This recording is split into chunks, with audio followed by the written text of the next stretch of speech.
As long as it takes, okay. Some things are worth that commitment, but why this one? What is the point of this exactly? We can't say we're defending democracy in Ukraine, which is not a democratic country. We can't explain clearly or even at all where our national security interest lies in this conflict between two Eastern European countries. So why would we bankrupt ourselves to fund it? Could it be that this entire effort is a choreographed scam to enrich the Democratic Party and its allies and achieve left-wing ideological goals that have nothing to do with the core interests of the United States? Could it be that this whole thing is BLM Eastern European edition? Well, it's possible, because that's how Washington actually works, and the brewing FTX scandal kind of exposes that. You may have read about this. FTX is the cryptocurrency exchange that just blew up in one of the single biggest one-day losses in world history, possibly the biggest ever. Now, what was FTX? It wasn't a conventional business. No, in fact, it was the finance arm of the Democratic Party. And the back-scratching, the snake eating its tail, is on full display in this story. So Democrats invited FTX's CEO, Sam Bankman-Fried, to the White House to discuss crypto regulation. So the people who were supposed to be keeping this business within the lines were actually colluding with the business and doing nothing to keep it from defrauding its investors. And then in Congress was also supposed to be overseeing the finance sector. Maxine Waters, who chairs the Financial Services Committee, was palling around with Sam Bankman-Fried. She took the picture with him you're seeing on your screen now. That picture was taken after the first ever hearing on crypto regulations. So that's a pretty good deal. You're running a scam and the regulators are on your side. How do you keep them on your side? Well, if you're Sam Bankman-Fried, you donate nearly $40 billion to Democrats in the midterm, which he did. And that total puts him #2 on the donor list, right below George Soros. Now, that's so obviously illegal and wrong and corrupt that you'd probably want to make sure nobody wrote about it. And that's why Sam Bankman-Fried also bought off the media. He handed millions to places like Vox, The Intercept, Semafor, ProPublica, and probably many others. So with tens of billions of dollars evaporating into thin air, and Sam Bankman-Fried not even within the borders of the United States tonight, the question is, where are investors left? There are a lot of big retirement funds who are invested in this thing, in this country and in Canada. Will they get any of their money back? What about the money that Sam Bankman-Fried gave to the Democratic Party? Will the Democrats have to give it back to the people who were defrauded? Will the media companies that took it, Semafor, for example, have to give it back to the people whose money was effectively stolen? Well, Maxine Waters was a beneficiary of this, and she was asked today whether she's returning any of these donations. Fox's Hillary Vaughn just caught up with Waters, and she made it very clear, of course, she's keeping the money. Do you think some lawmakers that got donations from FTX's founder should give that money back? Well, I don't want to get into that. As a matter of fact, both sides, Democrats and Republicans, have received donations. So, thank you. Yeah, everyone did it. Actually, everyone didn't do it.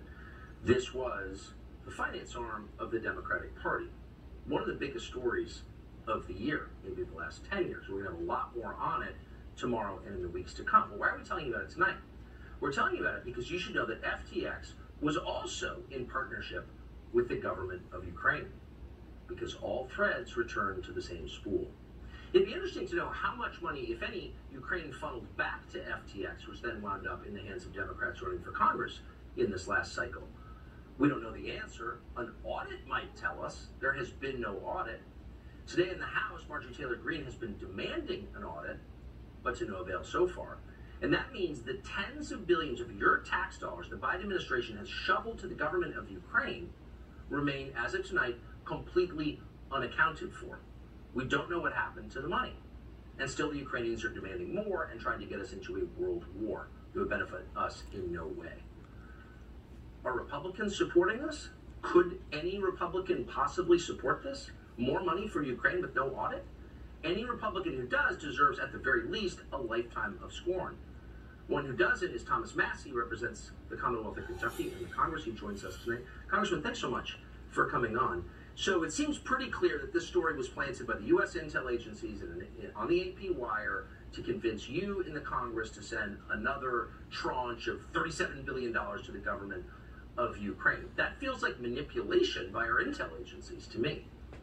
Yeah, and if I may respond to one other thing in your monologue there, There's a myth about the NATO treaty that Article 5 is somehow short-circuiting Congress's responsibility to decide when and if we go to war. Article 11, which almost nobody has read, says that all of the member states have to carry out the other articles in compliance with their own constitutions. Our Constitution requires not just the Senate to confirm a treaty, but for the House and the Senate both to agree to commit an act of war or to commit our soldiers to war. So that, if any of my colleagues here in the House or the Senate are listening, please go read the rest of the NATO treaty.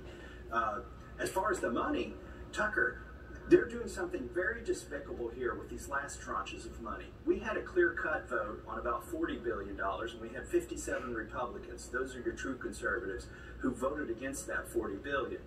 But recently, the last tranche, they tied it to hurricane relief in Florida.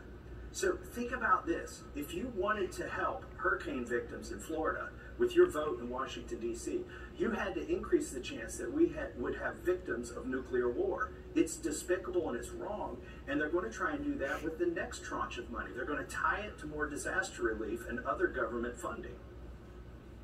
This is so obviously a scam. I mean, it's an ideological jihad. It's a holy war being waged by some on the left against Russia for their own creepy ideological reasons, but it's also a money-making opportunity for war profiteers, including one prominent Democrat who's trying to do an arms deal in Ukraine right now. We'll tell you about that tomorrow. But I don't understand how Congress can appropriate a single more dollar without an audit that tells us what happens to the other tens of billions you've already sent.